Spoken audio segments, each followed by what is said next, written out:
શિક્ષણની અનુમતિ આપવામાં આવતી નથી. તેમણે આગળ વધવા દેવામાં અને સ્વતંત્રતા આપવામાં હજુ પણ સંપૂર્ણ રીતે છૂટછાટ આપવામાં આવતી નથી. આવા માનસિક અને ધાર્મિક વિચારો એ આપણા સમાજ અને દેશમાં ઘણા ઊંડાઈ સુધી પ્રવર્તેલા છે.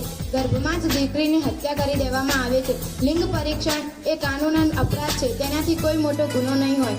દીકરો હશે તો સારું થશે એ ભાવના અને વિચાર ખોટો છે. તે તમારો કોઈ ઉચ્ચ વિચાર નથી.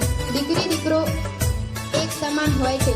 બંને ઈશ્વરનો પ્રસાદ તરીકે આપણે જે મળે તે સ્વીકાર કરવો જોઈએ. દીકરી અને દીકરાને શિક્ષણથી દૂર ન રાખી કન્યાદાન એ મહાદાનની જગ્યાએ શિક્ષણદાન એ મહાદાનનું સૂત્ર અપનાવવું જોઈએ. પોતાના ઘરમાં દીવો કરે તે દીકરી અને બીજાના ઘરમાં જઈને દીવો કરે તે દીકરો. દીકરો એક કુળ તારે છે અને દીકરી 3 કુળ તારે છે. પોતાના પિતાનું, પોતાના મામાનું અને પોતાના સાસરીવાળાનું.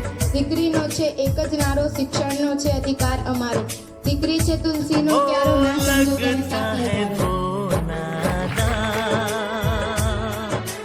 पर वो सयाना है, चेहरे से है वो भोला, दिल का दीवाना है.